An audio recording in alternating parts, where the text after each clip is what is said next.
हमारे चैनल को सब्सक्राइब करें और बेल आइकन दबाएं। समाज बहुत से नियम बनाता है, ये सही है, ये गलत है, ये अच्छा है, ये बुरा है। इंसानियत का सबक हर इंसान के जहन में बचपन से ही भरा जाता है, पर कुछ लोग समाज की समझ के बाहर होते हैं।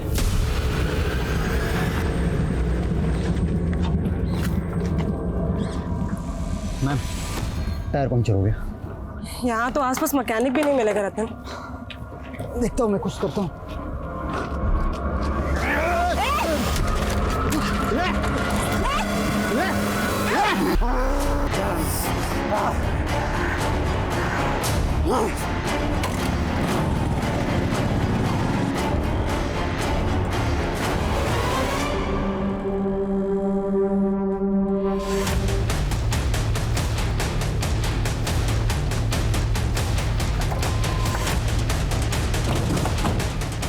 पवन, तुम छत पे जाओ, पाड़े दरवाजे पर रहो।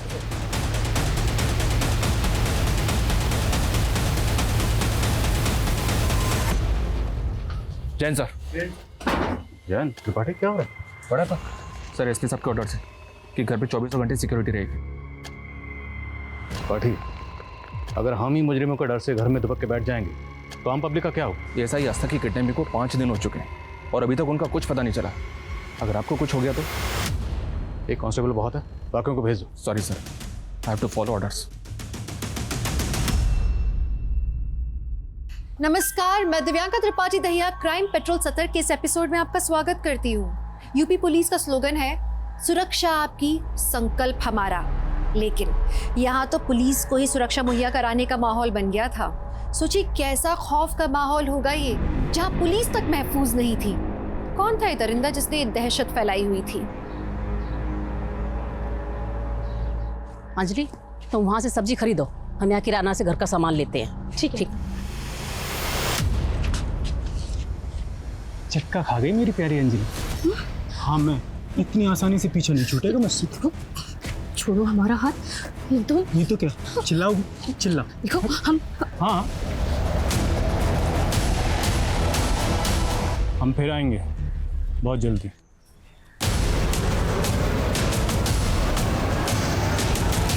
बताना कौन था वो? बोलती काहे नहीं? वहां तो बड़ा हाथ पे हाथ पकड़े खड़ी थी उसका। मम्मी, हमने हाथ नहीं पकड़ा था। वो प्रदीप था, हमारा पहला पति। पति? हमरी तो किस्मत ही फूट गई। एक तो उम्र से बड़ी औरत से अपने बेटे की शादी करा दी, ऊपर से पति भी आता हमका। अब समझ में आ रहा है माँ कि रोज मंदिर किस भगवान के दर्शन के लिए जाती थी। नहीं विजय, ऐसा नहीं है। हमने खुद उसे इतने सालों बाद देखा। अरे हम खुद चौंक गए थे उसे चौंक गए देखकर। थे? क्या पुराने आशिक को देख के पुराने दिन याद आ गए? विजय, बहुत हो गया। हमारी पहली शादी, हमारा पहला पति, सब कुछ बताया आप लोगों को, कुछ नहीं छुपाया आपसे। और जरूरत आप लोगों को थी। हमारे पापा ने आपकी मदद की थी, पर आप लोगों ने हमारी कद्र नहीं समझी। हमें भी नहीं रहना ऐसे मतलबी लोगों के साथ। जा रहे हैं हम विजय अपने घर। फुटी खूड़ी लाल लगान, खाए चना और बोले बादाम। अंजलि बेटा, एक बार और सोच। नहीं पापा, अब हम विजय के पास नहीं जाना चाहते। अब हमसे और सहन नहीं होता है पापा। बेटा, सहना तो तुझे यहाँ भी पड़ेगा। तू तो अपने भाई भाभी को जानती है ना। अब ये दोनों बिजनेस भी संभाल रहे हैं। अब हम में ताकत नहीं है अपनों से लड़ने की। पर पापा, क्या हमारे इस घर पे कोई हक नहीं है? बेटा, ये 30 लाख की एफडी है, ये मैंने तेरे लिए बनवाई थी।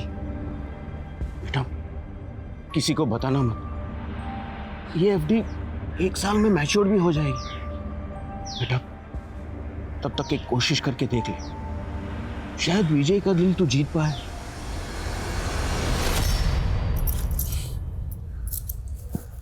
वाह अंजलि जी, आप तो बेशर्मी की बुलंदियां छू रही है। नहीं आते ही अपने पुराने पतिदेव से मिलने निकल पड़ेंगे। विजय, हम मंदिर जा रहे हैं। हमें मंदिर जाके थोड़ा सुकून मिलता है। और अगर आपको हमारे ऊपर शक है तो आप भी चलिए ना हमारे साथ। अरे नहीं, तुम्हारा रंगरलिया देखने का कोई शौक नहीं है हमें, और मंदिर जाने की कोई जरूरत नहीं है। मंदिर जाने में क्या दिक्कत है विजय? तो मंदिर नहीं जाओगी? हम जा रहे हैं ना प्रभु से तुम्हारे लिए सद्बुद्धि मांगने। चलो विजय बेटा, हमको मंदिर छोड़ देना, तुम वहां से ऑफिस निकल जाना। जी माँ। लेकिन विजय हम रोज मंदिर जाते हैं। रोज मंदिर जाती थी पर आज नहीं जाना। लेकिन क्यों? बोला ना, ना मतलब ना।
बहुत ब्रूटली मर्डर हुआ है सर।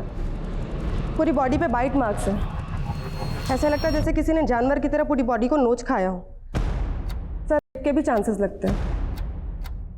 अगर भी हुआ है तो बॉडी की हालत को देख के लगता है कि शायद एक से ज़्यादा लोग इन्वॉल्व रहे होंगे। सर दरवाजे पर कहीं भी फोर्स एंट्री के निशान नहीं है। तो मुमकिन है अंजलि ने कातिल के लिए खुद दरवाज़ा खोला। अंजलि शायद कातिल को तो जानती थी पर कातिल के इरादों को नहीं। अलमारी में कुछ भी कीमती चीज़ें नहीं सर।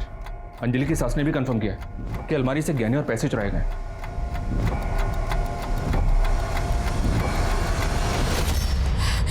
साहब हम मंदिर गए थे, अंजलि बेटा घर में अकेली थी।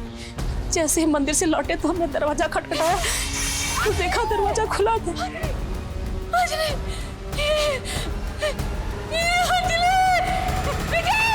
अंजलि की हालत देख के हमारा सर चकरा गया था साहब। हमने फौरन अपने बेटे विजय को बुलाया साहब। आप लोगों में से किसी ने घर के अंदर आते जाते किसी को देखा था? नहीं साहब, हमारे घर का दरवाजा तो बाहर से किसी ने बंद कर दिया था। सर हमारा भी। तो आप लोग बाहर कैसे? हमारे घर का दरवाजा तो विजय ने खोला। हाँ साहब। हाँ सर हम लाश को देख के बहुत डर गए थे सर, इसलिए सर हम बाहर मदद के लिए आए थे पर कुछ दिखा ही नहीं सर। पड़ोसी से बहुत आवाज़ें आ रही थी सर, इसलिए मैंने जाकर दरवाज़ा खोल दिया। घर में घुसने से पहले पड़ोसी की कुंडी बंद की गई। मतलब जो भी किया गया बड़ी प्लानिंग से किया गया। पिछले दिनों आपने किसी ऐसे अनजान आदमी को यहाँ पर देखा जिसको देखकर आपको कुछ अजीब लगा?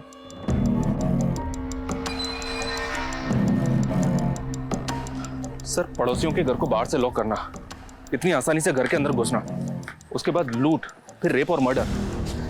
ऐसा लग रहा है कि शायद मेन मोटिव लूट का नहीं बल्कि दुश्मनी का था। अगर कातिल का मकसद दुश्मनी निकालना था तो सवाल यह है कि दुश्मनी किससे निकालेगी? अंजलि से या अंजलि को मारकर उसके परिवार से? सर आसपास कोई सीसीटीवी नहीं है। पूरा घर छान मारा पर कोई मर्डर वेपन नहीं है। कौन लोग थे, कहाँ से आए, कहाँ गए, किसी ने नहीं देखा। अंजलि और विजय का बैकग्राउंड खंगालो और बॉडी को पोस्टमार्टम के लिए भिजो।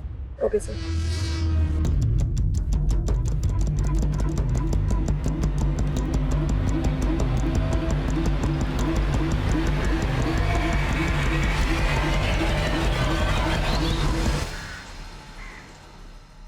सर एक नया एंगल सामने आया। अंजलि के पति का एक ड्राइवर है दीनाराम। विजय ने सुबह 5 लाख रुपए लेकर दीनाराम को अपने घर भेजा था, लेकिन सर वो गाड़ी और पैसे दोनों लेकर फरार है।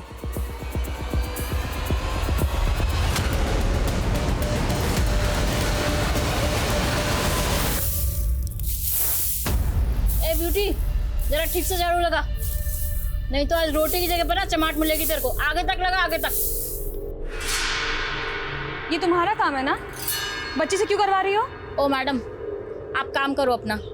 रास्ते से पकड़ के लाई हूँ, खाना खिला रही हूँ उसको, तो उससे कुछ तो काम लूंगी ना। अरे लेकिन वो छोटी सी बच्ची है, उसकी हालत देखो, बीमार लगती है वो। आपको ज्यादा दया आ रही है तो आप अपने साथ ले जाओ, मेरी भी जान छूटेगी। क्या हुआ, हो गई बोलती बंद? ए ब्यूटी, ठीक से काम करना, सारे पत्ते इकट्ठे करो, उधर फेंक क्या।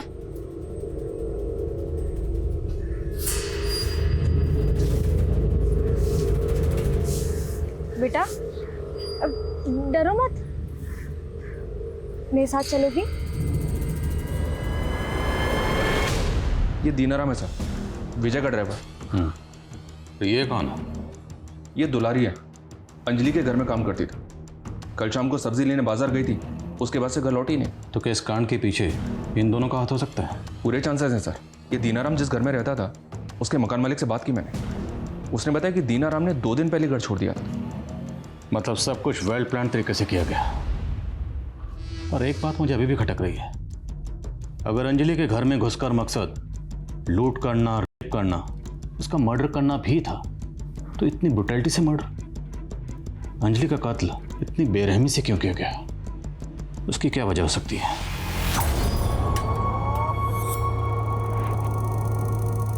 हमारी ही गलती थी। अंजलि तो वापस जाना नहीं चाहती, हमने ही उसे वापस भेजा। काश हम उसे मना कर देते। विजय ने ही मारा है मेरी बेटी को। देखिए, हम पूछताछ कर रहे हैं, जो भी गुनहगार होंगे उन्हें सजा जरूर मिलेगी। अंजलि की किस्मत ही खराब थी, उसका पहला पति भी बहुत ही कमीना निकला, और दूसरा पहला पति? प्रदीप बहुत ही कमीना आदमी है वो। चक्का खा गई मेरी प्यारी अंजलि। प्रदीप बहुत ही मारता था मेरी बेटी को, बड़ी मुश्किल से उससे छुटकारा दिलवाया था, लेकिन ये विजय उससे भी बड़ा कमीना निकला, बहुत ही गिरा हुआ था सर। तो विजय और अंजलि की शादी कैसे हुई? I mean, अंजलि पहले से शादीशुदा थी और विजय से उम्र में भी काफी बड़ी थी। विजय हमारे साथ बिजनेस करता था और उसे हमें 8 लाख रुपया देने थे, तो इसी सिलसिले में वो हमारे घर पर आता था और अंजलि को देखता था, और उसे अंजलि पसंद आ गई। उसने शादी की बात छेड़ी और हमने हाँ कर दी, लेकिन साहब हमने उसे अंजलि की पहली शादी के बारे में सब कुछ बता दिया था और वो मान गया था। उसकी अच्छाई को देखकर हमने वो 8 लाख रुपए भी माफ कर दिए थे साहब। लेकिन साहब इतना सब कुछ करने के बाद भी उसने मेरी बेटी के साथ। आओ, तुम यहाँ आराम से बैठो, मैं पानी लेकर आती हूँ, ठीक? अरे नीचे क्यों बैठ रही हो? ऊपर आराम से बैठो।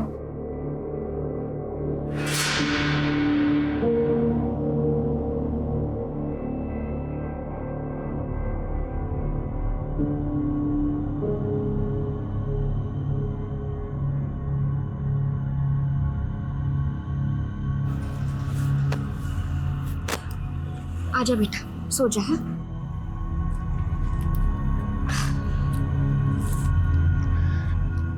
माँ, ये बहुत चुभ रहा है। कोई बात नहीं बेटा, यहाँ आजा मेरे पास। हाँ, गोदी में लेट जाते। हाँ, पानी।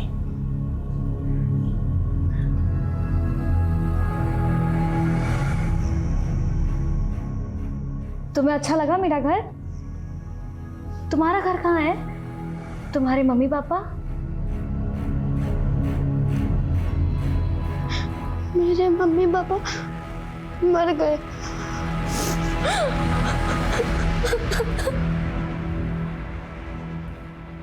भिजवा दो। सर, अंजलि की पोस्टमार्टम रिपोर्ट।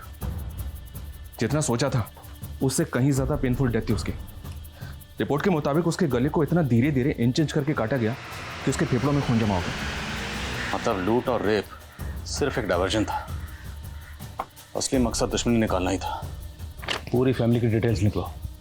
और दीनाराम के साथ जो मेट थी, क्या नाम है? दुलारी। पता करो इस वक्त दोनों कहाँ।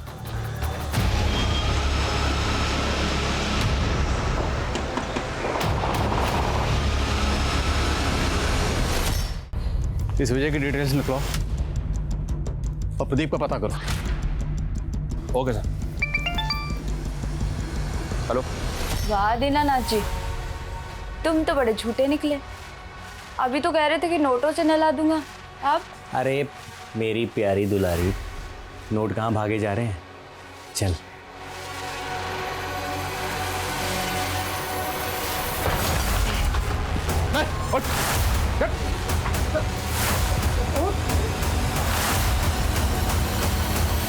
चेक कर सर।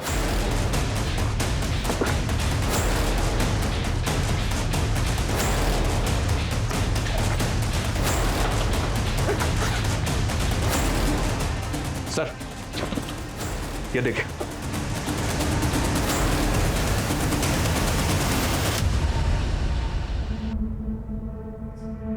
ब्यूटी, ब्यूटी छोड़ो उसे, छोड़ो। कितनी बार कहा है ना, ये सब काम तुम्हारे लिए नहीं है। पर घर पर भी मैं मेरी माँ की मदद करती थी, और आप भी तो मेरी। रुक क्यों गई? तुम मेरे लिए मेरी बेटी जैसी ही हो। माँ की याद आती है? तुम मुझे बताओ कि तुम्हारी माँ कैसी थी? चल किराया निकाल। साहब आज तो मेरे पास पैसे नहीं है, मैं अगले हफ्ते खुद आके आपको सारे पैसे लौटा देती हूँ। हाँ अगले हफ्ते नहीं, मेरे को कल पैसे चाहिए। हट, मेरी बेटी को लेके जा रहा हूँ। पैसा देख लेना, इसको लेके जाना। मेरी बच्ची को छोड़ दो साहब, मेरी बच्ची को छोड़ दो ना, मैं आपको पैसे ला कर देती हूँ साहब, मुझे माफ करिए। कल तक पैसे मिल जाने चाहिए, नहीं तो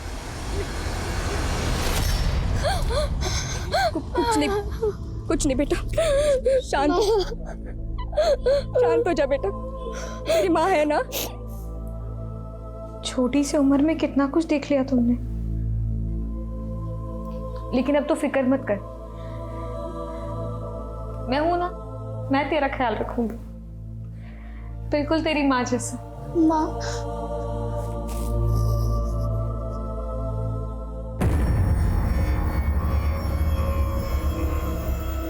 कोरोना नहीं है आपको, मामूली सा वायरल फीवर है। आप बेकार में परेशान हो रहे हैं, हम दवाई लिख देते हैं, एकदम ठीक हो जाएंगे। हम डॉक्टर के लिए, हम डॉक्टर, आप मरीज। बेटा सौहार्द, पापा अभी असली मरीज को देख रहे हैं, थोड़ी देर जाके मनीष चाचू के साथ खेलो ना। पापा डॉक्टर खेलते ना पापा। पापा मनीष, डॉक्टर। अरे मनीष जी भैया, इसको जरा अंदर ले जाओ ना। अरे सौहार्द, चलो हम खेलते हैं तुम्हारे साथ डॉक्टर। नहीं चाचू, आप डॉक्टर कैसे कह सकते हैं? डॉक्टर तो पापा है, पापा खेलेंगे ना पापा। डॉक्टर दो मिनट। अच्छा चलो, ये डॉक्टर हम लोग डॉक्टर नहीं, लुका छिपी खेलेंगे। तुमको पसंद है ना? पापा 100 तक गिनती गिनेंगे, तुम कहीं जाके छिप जाओ, ठीक? हम कबड़ में छुपेंगे, आप हमें कभी नहीं पकड़ पाएंगे। डॉक्टर हाँ, चलो। सर बता दे सर, बता दो सर।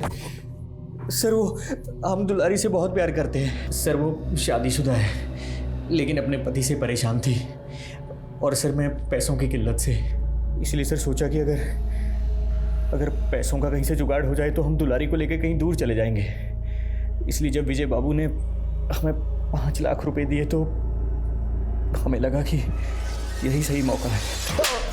मौका देखकर तूने अंजलि का पहले किया और फिर मर्डर किया। ऐसा मत बोलिए साहब, हम तो दीनाराम से प्यार करते हैं, इसलिए उसके साथ चले आए। हमने किसी को नहीं मारा, और दीनाराम ने भी किसी को नहीं मारा होगा। ये दीनाराम ये तो कबूल कर रहा है कि उसके घर से जो कैश रिकवर हुआ वो वही कैश है जो विजय ने उसे दिया था, लेकिन इस बात से साफ मना कर रहा है कि अंजलि के कत्ल और रेप से उसका कोई ताल्लुक है। दुलारी भी यही करिए सर, लेकिन अगर इन दोनों ने कुछ नहीं किया तो फिर किसने किया? अंजलि के घर से 50,000 कैश और तकरीबन 8 लाख की ज्वेलरी चोरी हुई थी। तो जिसने भी कांड किया है, कैश तो उड़ा दिया होगा, पर गहने वो अभी तक संभाल के रखे होंगे। मामला ठंडा होने का इंतजार रहा होगा, लेकिन गहने बेचे जरूर जाएंगे, शहर के जितने भी ज्वेलर्स हैं सब जगह अपने आदमी तैनात करो। Okay sir. सुहाद्या, सुहाद्या, सुहाद्या, कहाँ है बेटा? सुहाद्या, अरे ये लड़का कहाँ चला गया? जयंती भाभी, मैंने सुहाद्या को हर जगह देखा पर वो कहीं नहीं दिख रहा है। क्या? सुहाद्या, सुहाद्या, सुहाद्या, सुहाद्या। अरे क्या हुआ? इतना शोर क्यों मचा रहे हो तुम लोग? अरे सुहाद्या कहीं मिल नहीं रहा, पता नहीं कहाँ छुप गया है। अभी 1-2 घंटे पहले तो मेरे साथ वो लुका छिपी। हम कबर्ड में आके छिपेंगे, आप हमें कभी नहीं पकड़ पाएंगे। कबोर्ड।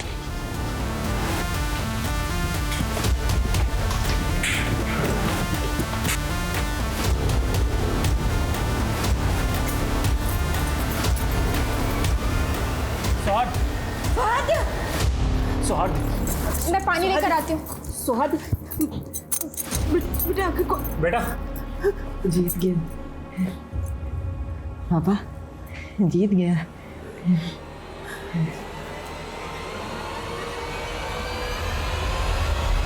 सर हमारा अंजलि का मर्डर से कोई लेना देना नहीं है। हाँ, हमारी शादी लेन देन से हुई थी, उसको जवान पति मिला और हमें कर से छुटकारा सर। पर वो तुम्हारे साथ खुश नहीं थी। तुम दोनों मियाँ बीवी में अक्सर झगड़े होते थे। सर हम मानते हैं कि अंजलि को हम पसंद नहीं करते थे, लेकिन सर उसको मारकर हम अपनी जिंदगी काहे बर्बाद करेंगे? इतना तो हमें भी पता है कि अंजलि को तुमने नहीं मारा। ये किसी प्रोफेशनल का काम है, किसी प्रोफेशनल सुपारी किलर का। अब अंजलि की सुपारी तुमने नहीं दी तो अंजलि की सुपारी और कौन दे सकता है? सर प्रदीप दे सकता है, हमारी पत्नी का पहला पति।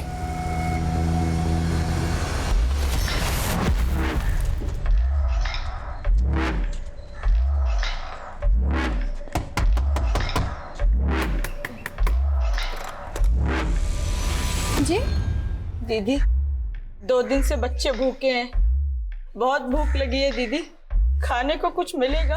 ठीक है, तुम रुको, मैं कुछ लेकर आती हूँ।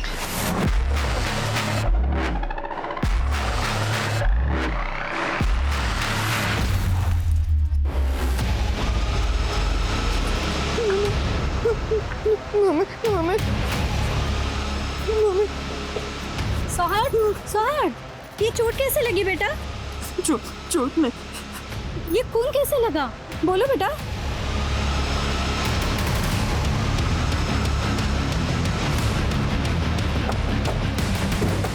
आइए सर, मैंने ही बुलाया था।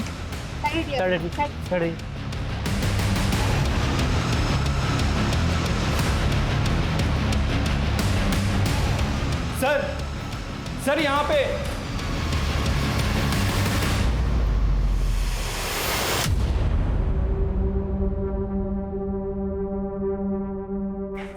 सर। हाँ सर, मैंने पड़ोसी से बात की है। डॉक्टर अजीत के साथ जिस औरत की लाश मिली है वो और कोई नहीं, डॉक्टर अजीत के भाई मनीष की बीवी रूपा है सर। अजीत का भाई मनीष भी घर पर मौजूद नहीं था, राइट? Yes sir. और सर वारदात के वक्त घर पे 3 ही लोग मौजूद थे, डॉक्टर अजीत, उसके भाई की बीवी रूपा और डॉक्टर अजीत का बेटा सौहार्द। बेटा सौहार्द, तुम्हें पता है तुम्हारे पिताजी को किसने मारा? घर पे कोई आया था क्या? अंकल। हाँ बता बेटा, कौन आया था? भूख लगी अंकल, कुछ खाना। आज खाना खाने के बाद ना 2 से 10 तक की पहाड़ी याद करेंगे। जी माँ। तुम्हारे उम्र के बच्चों को सब कुछ आता है, लेकिन तुम भी जल्दी सीख जाओगी, ठीक है?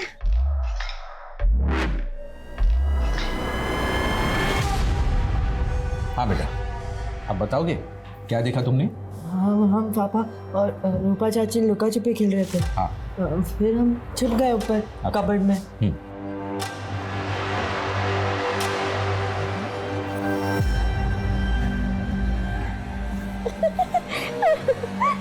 पापा, आप और रूपा चाची क्या खेल रहे हो? हम तो लुका छुपी खेल रहे थे ना। हम लुका छिपी खेल रहे थे बेटा, तुमने हमें ढूंढ लिया। अब तुम जाके छिपो, हम तुम्हें ढूंढेंगे। फिर हम वापस वही कबर्ड में आके छुप गए। तो थोड़ी देर बाद आवाज़ आई तो देखे रूपा चाची और 4 अंकल वो पापा वाला गेम खेल रहे थे, और एक आंटी भी थी। फिर रूपा चाची भाग गई, फिर वो 4 अंकल और वो आंटी भी गई, तो हम भी गए पीछे पीछे। फिर नीचे आके बाथरूम में गए तो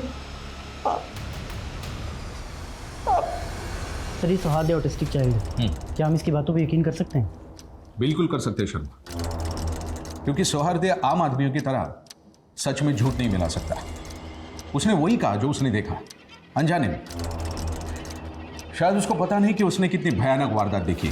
और सर अगर सौहार्द की माने तो डॉक्टर अजीत और उसके भाई की बीवी रूपा दोनों के बीच में अफेयर चल रहा था सर। सर ये भी तो हो सकता है कि जिसने रूपा और अजीत का मर्डर किया वो और कोई नहीं बल्कि मनीष। उसे रूपा और अपने भाई के अफेयर के बारे में पता चल गया हो और उसने। और जब रेप हो रहा था तब जो औरत वहां पर मौजूद थी वो जयंती हो सकती है।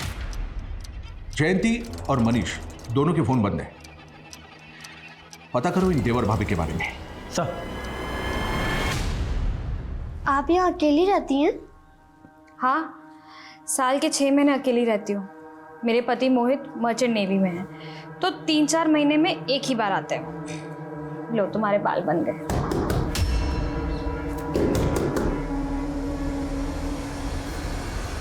बेटा कुछ खाने को दे दो, बहुत भूख लगी है।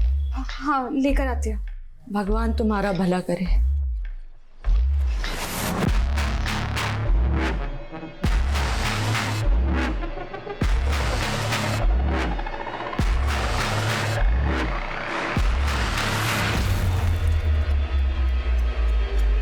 ले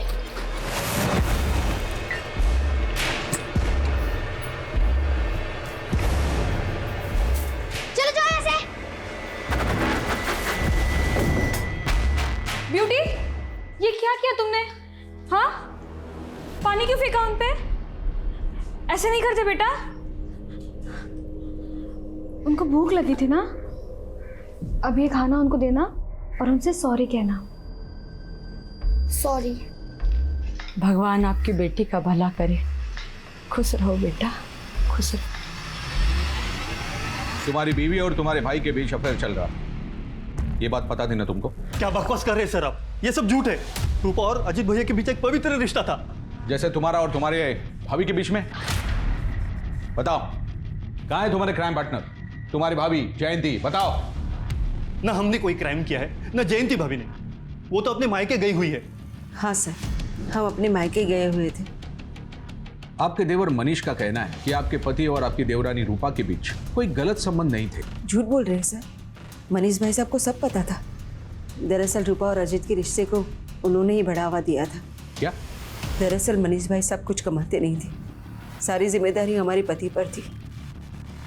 उनके टुकड़ों पर पल रहे थे, इसलिए मनीष भाई साहब अपनी बीवी रूपा को हमारे पति अजीत के पास भेजते थे। और आप ये सब सह रही थी? और कोई चारा भी तो नहीं था सर, क्या करते?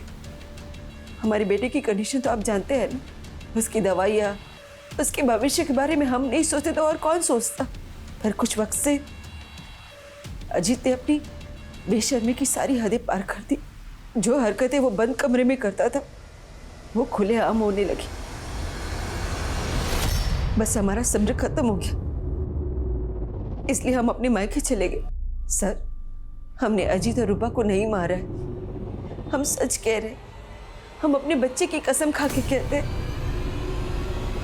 अंजलि के केस में पुलिस गोल गोल घूम रही थी, वहीं अजीत और रूपा के मर्डर केस में हैरान करने वाले खुलासे हो रहे थे। क्या इन दोनों केसेस के आपस में तार जुड़े हुए थे? वक्त तेजी से गुजर रहा था और पुलिस पर दबाव बनता जा रहा था। अब जरूरी था कि पुलिस कोई नए तरीके आजमाए। सर, सभी ज्वेलर्स को अलर्ट पे रखा है, लेकिन अभी तक कोई भी ज्वेलरी बेचने आया नहीं है। तो शायद हमें अपना तरीका बदलना पड़ेगा। अभी तक हम ज्वेलर शॉप पे फोकस कर रहे हैं, जबकि काले धंधे अक्सर रात के काले अंधेरों में किए जाते हैं। एक काम करो, जितने भी लोग इस तरह के गहने बेचने और खरीदने के सस्पेक्ट हैं, सबकी लिस्टिंग करो। सबके घरों के बाहर सिविल ड्रेस में अपने आदमी तैनात करो, नजर रखवाओ दिन रात। Okay sir. पुलिस को कुछ वक्त लगा, चोरी के जेवर बेचने वालों पर उन्होंने सख्त निगाह रखी और बसंत नाम के एक शख्स पर उनकी निगाह आकर टिक गई। बसंत जौहरी था, लेकिन चोरी के गहनों की खरीद बिक्री वो अपने घर से करता था, वो भी उन लोगों के साथ जिन्हें वो पहले से जानता था। पुलिस के लिए काम कर रहे खबरी पहले चोरी चकारी में सम्मिलित थे। पुलिस ने उनकी मदद ली, जाल बिछाया और बसंत को धर दबोचा। या तो चोरी का माल खरीदने के जुर्म में हम तुझे यहीं रख दें, लॉकअप में, या फिर अगर तुझे बचना है तो हमारी मदद कर। ठीक है साहब, मैं आपकी मदद करने के लिए तैयार हूँ, लेकिन सर मेरे पास उनका नाम पता कुछ नहीं है। जब भी उनके पास कुछ माल आता तो वो मेरे पास खुद आते हैं। हमारे आदमी 24 घंटे तुम्हारे घर पर तैनात रहेंगे। गलती से भी गलती करने की सोचना मत। नहीं साहब। पुलिस ने बसंत के घर पर दिन रात पहरा लगाए रखा। हफ्ते गुजर गए, महीने गुजर गए, पुलिस ने अपना सब्र बनाए रखा और 78 दिन बाद बसंत के घर एक दस्तक हुई।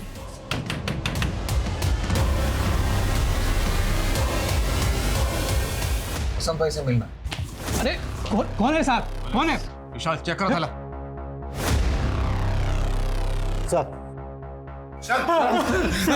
साहब मैं अरविंद हूँ, ये शंकर है। साहब वो जेवरात हमें रास्ते में पड़े मिले थे, चोरी नहीं किए। उनको बसंत भाई के पास बेचने के लिए ले जा रहे थे, चोरी नहीं की साहब हमने। आपको लगता है कि इस उम्र में हम चोरी चकारी करेंगे? हम मामूली से इंसान है साहब, एक टोकरी चाकरी करने वाले। वो गहने नीचे पड़े दिखे ना तो लालच आ गया साहब और चले गए बसंत भाई के पास। तुम लोग नौकरी पेशे वाले मामूली लोग हो ना, तो चोरी चकारी का माल खरीदने वाले बसंत को कैसे जानते हो? वो क्या? जब तक सच ना बोले मरम्मत चालू रखो। चोरी नहीं की साहब, गहने तो। और कौन कौन शामिल है तुम्हारे ग्रोह में? बोल दो, छोड़ दूंगा। छोड़ दीजिए साहब, डर लग रही है साहब, मर जाऊंगा साहब, चोरी नहीं। तुम तो बहुत अच्छा मसाज करती हो, कहाँ से सीखा? मासी से। मासी की वजह से ही मैं जिंदा हूँ।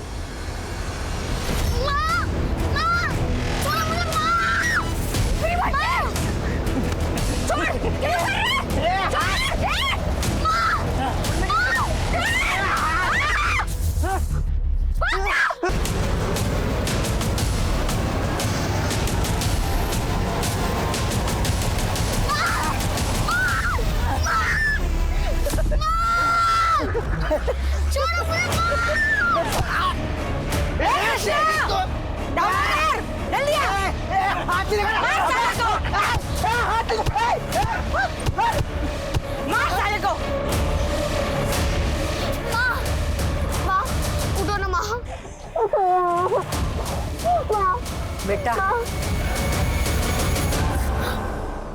रो मत, आज से मैं तेरी मौसी, तेरी माँ से भी बढ़कर। मासी ने बचा लिया मुझे। मासी बिल्कुल आपके जैसे है, अच्छी अच्छी बातें सिखाती है, सपने दिखाती हैं। फिर कहाँ गई तुम्हारी मौसी? तुम फिर से अकेली कैसे हो गई?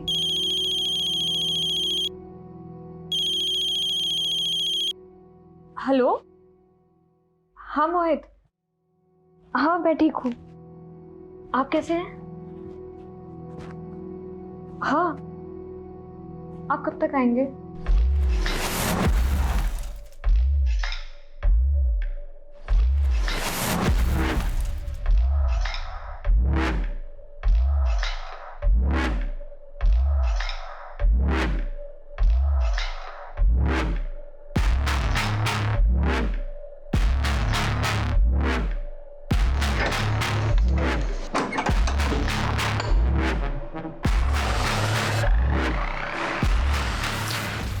लाइट चली गई मोहित।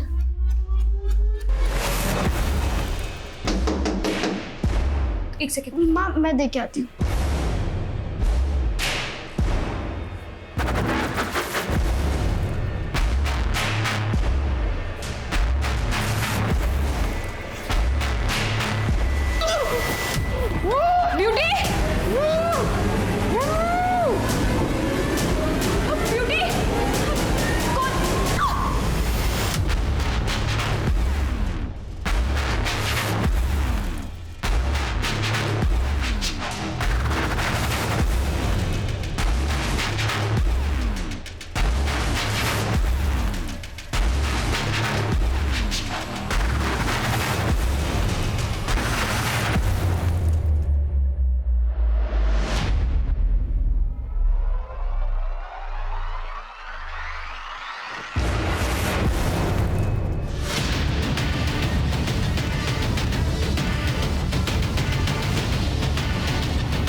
पड़ोसी कह रहे हैं कि पिछले कुछ दिनों से 10-11 साल की एक बच्ची नैना जी के साथ रह रही थी, लेकिन अब वो गायब है। सर बहुत ब्रूटली मर्डर किया गया है। अंजलि के जैसा सिमिलर केस है। लूट हुई है, एक से ज़्यादा लोगों ने रेप किया है और सर गला बिल्कुल वैसे ही काटा गया है जैसे अंजलि का काटा गया था। और सर इनके पड़ोसियों के घर को भी बिल्कुल वैसे ही लॉक किया गया है जैसे मर्डर वाले दिन अंजलि के पड़ोसियों के घर को किया गया था। अंजलि के केस को अभी तक हम पर्सनल वेंडेटा का केस समझ रहे थे, बट आई थिंक ये दोनों केसेस पर्सनल नहीं, किसी प्रोफेशनल ग्रुप का काम है।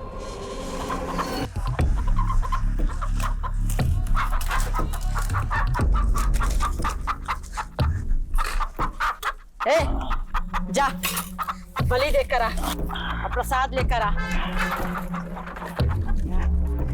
कृष्णा आजा।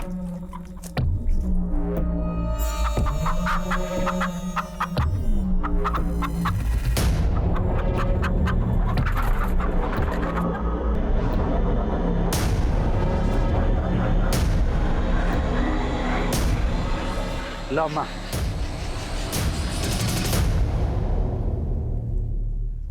कावेरी, मैं क्या बोलता है, अभी जल्दी से जल्दी इधर से अपने को निकलना पड़ेगा, नहीं तो पुलिस आ जाएगी। इस बार हम पुलिस के पीछे जाएंगे और वो भागेंगे हमसे।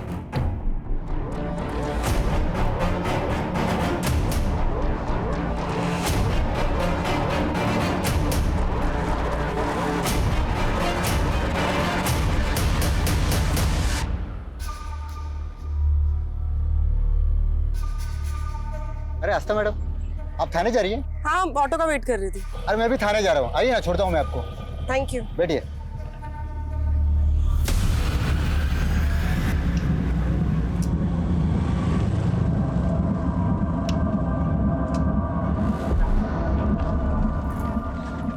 मैम, टायर पंक्चर हो गया।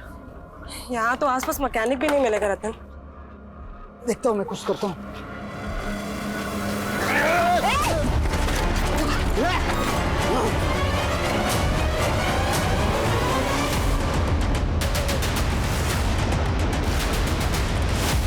हटो एक सेकंड। आइए सर, यहाँ पे हटो हटो, सामने से हटो। ये देखिए सर,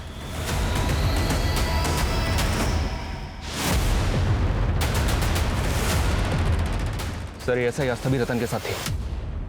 एक कांस्टेबल ने आस्था को रतन के साथ बाइक पे जाते हुए देखा था और अभी आस्था का फोन भी बंद आ रहा है। सारी पेट्रोलियम टीम को अलर्ट भेजो और खबरों से पता लगा कि आस्था कहाँ है। Okay sir.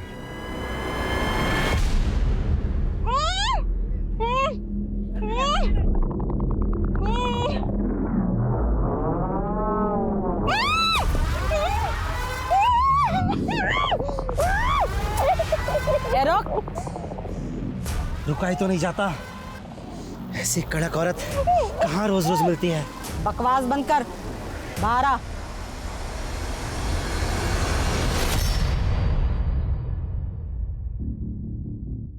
पुलिस वाली है, जब तक ये हमारे पास है पुलिस हमारा कुछ नहीं बिगाड़ पाएगी। एक बार हम लोग यहाँ से निकल जाएं, फिर तेरे को जो करना है कर लेना।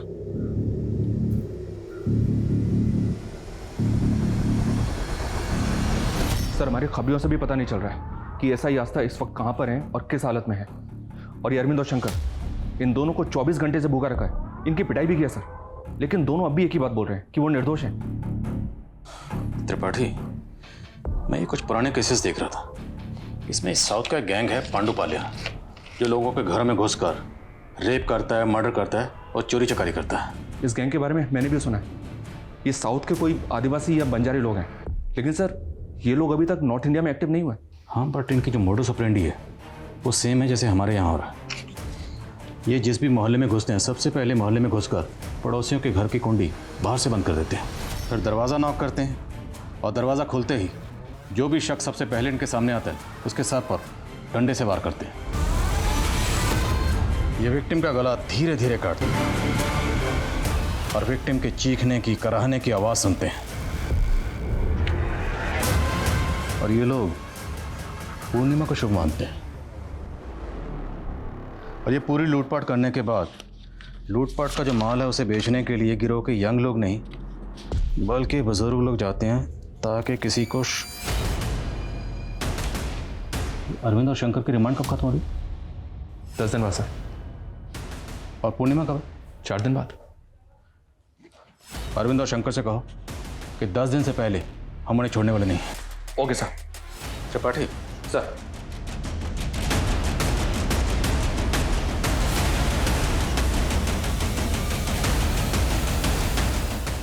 पता है नंदू, इस बार की शरद पूर्णिमा बहुत खास है। ऐसी पूर्णिमा 365 साल में एक बार आती है, जब पृथ्वी चंद्रमा के बहुत करीब होता है। पता है भाई, मुझे इसलिए साहब को तो पहले से बोल के रखा हो कि शरद पूर्णिमा की पूजा की छुट्टी मुझे चाहिए। शाबाश सर, छुट्टी बुलाता है पूजा की। सब शरद पूर्णिमा की छुट्टी चाहिए सर। सब लोग शरद पूर्णिमा पे छुट्टी मांगेंगे तो थाने में कौन बैठेगा? हाँ? साहब 1 मिनट आइए ना। साहब बात सुनिए साहब। क्या हुआ? क्यों साहब सब चिल्ला रहे हो? हाँ? हम लोगों को कब छोड़ेंगे? 6-7 दिन लगेंगे साहब बहुत देर हो जाएगी साहब, 1-2 दिन में छोड़ दीजिए ना। अभी इनको जो बोला सुना नहीं तुमने? कम से कम 6-7 दिन लगेंगे, समझ में आया? साहब हम आपकी मदद करने को तैयार हैं, पर आपको भी हमारी एक शर्त माननी होगी।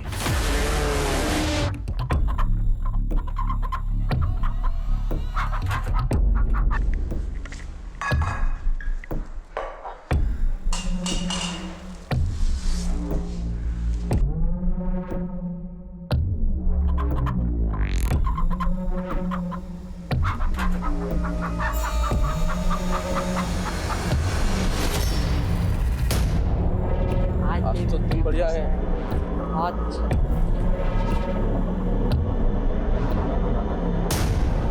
जय देवी।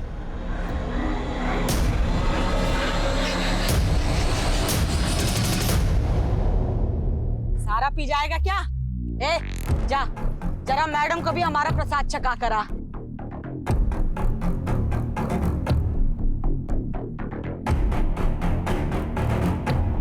ये ले, पी, प्रसाद है।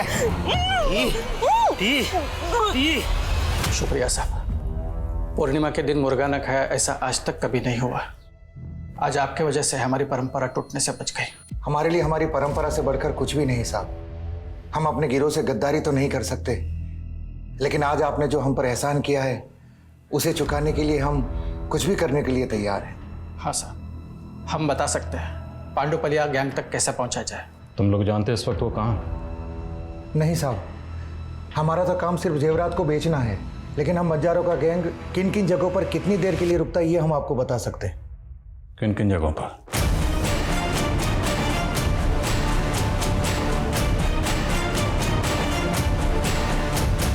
सर, ये ऐसा ही आस्था को पांडुपालिया गैंग ने किडनैप किया है। उनका एक धमकी भरा लेटर भी मिला है। उस लेटर में लिखा है कि उनका अगला टारगेट आप है।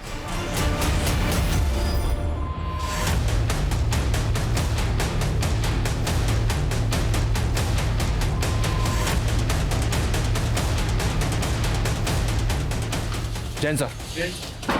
जैन त्रिपाठी क्या हो रहा है? बड़ा था सर, एसपी साहब के ऑर्डर से आपके घर पे 24 घंटे सिक्योरिटी रहेगी।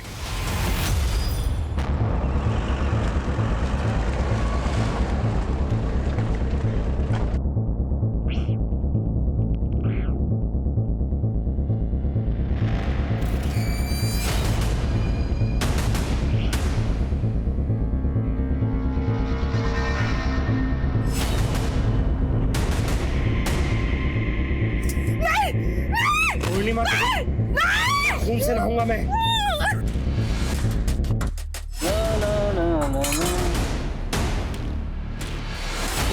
मदन, भाग पुलिस!